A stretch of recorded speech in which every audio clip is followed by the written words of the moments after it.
Hello friends, हमारा YouTube channel RS help में आपका स्वागत है। तो आज हम लोग सरस्वती जी का वंदना जो है वो बजाना सीखेंगे। एक फ्रेंड्स का कमेंट था कि हंस चढ़वैया ये मैया बीड़ा के हो बजैया, इस गाना का नोट्स जो है वो बताएं। तो नोट्स बताने के पहले हम लोग थोड़ा सा म्यूजिक के साथ इस गाना को बजाएंगे, ताकि आप लोग भी आसानी से जब प्रैक्टिस हो जाए तो आप लोग बजा ले। तो पहले गाने का आनंद लेते हैं, उसके बाद स्टेप बाय स्टेप एकदम स्लो करके मैं आप लोग को बताऊंगा। मैं एक उंगली से इसलिए बताता हूं कि आप लोग पूरा रीड पहचान सके जो कहां से कहां उंगली जाता है तो क्या साउंड निकलता है। सही है ना। एक बच्चा भी अगर ध्यान से देखेगा तो इसको गाना को वो बजा लेगा। तो चलिए पहले म्यूजिक के साथ थोड़ा सा इस गाना का आनंद लेते हैं। तो ये डाल दिया हमने म्यूजिक, और ये जो है यहाँ से स्टार्ट होगा। हंस चढ़ा वैया ए मैया बीड़ा के हो बजवैया, हंस चढ़ा वैया ए मैया बीड़ा के हो बजवैया, तोहरे भरोसे आईनी माई हो पार कद भंवर से नैया, तोहरे भरोसे आईनी माई हो पार कद भंवर से नैया, हंस चढ़ा वैया ए मैया बीड़ा के हो बजवैया, हम तहरा गोदिया के खेले वाला बालक, हम तहरा गोदिया के खेले वाला बालक,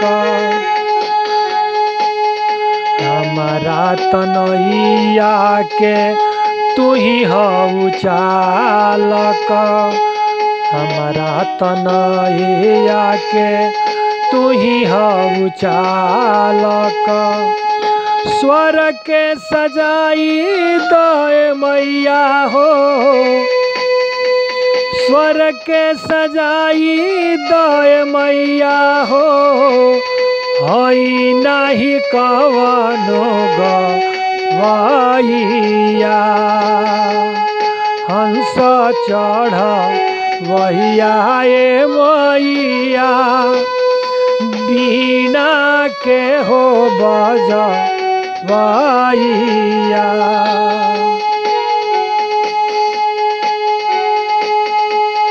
हंस चढ़ा वैया ए मैया बीड़ा के हो बजवैया,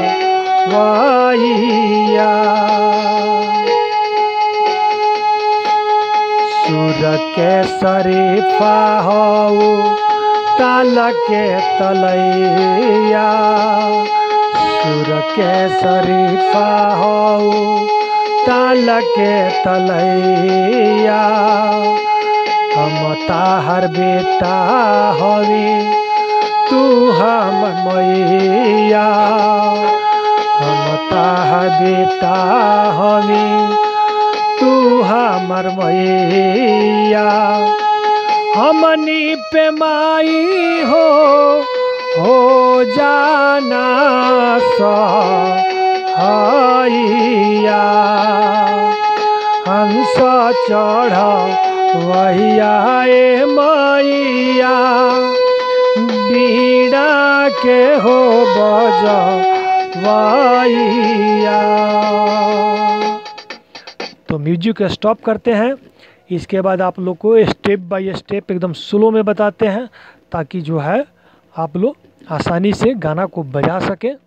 और तो गाना को शुरू कहाँ से है, तो यहाँ से शुरू करना है, ये सौ से। सही है।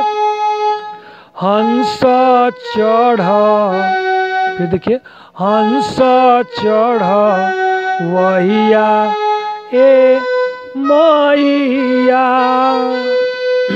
फिर देखिए हंस चढ़ वहिया ए मैया, बीड़ा के हो बजवैया। थोड़ा थोड़ा पकड़िएगा, पूरा लाइन नहीं, थोड़ा सा पकड़िए। जैसे हंस चढ़, इसी को 2 बार 3 बार रिपीट कीजिए। हंस चढ़ वहिया ए मैया, बीड़ा के हो बजवैया। फिर एक बार देख लीजिए। हंस चढ़ वहिया ए मैया, बीड़ा के हो बजवैया। इसके बाद तोहरे भरोसे ऐनी माई हो, तोहरे भरोसे ऐनी माई हो, पार कद भंवर से नैया। हंस चढ़ वहिया ए मैया, बीड़ा के हो बजवैया। अब इसका अंतरा है। हम तहरा गोदिया के, हम तहरा गोदिया के, खेले वाला बालक। हम तहरा गोदिया के, खेले वाला बालक।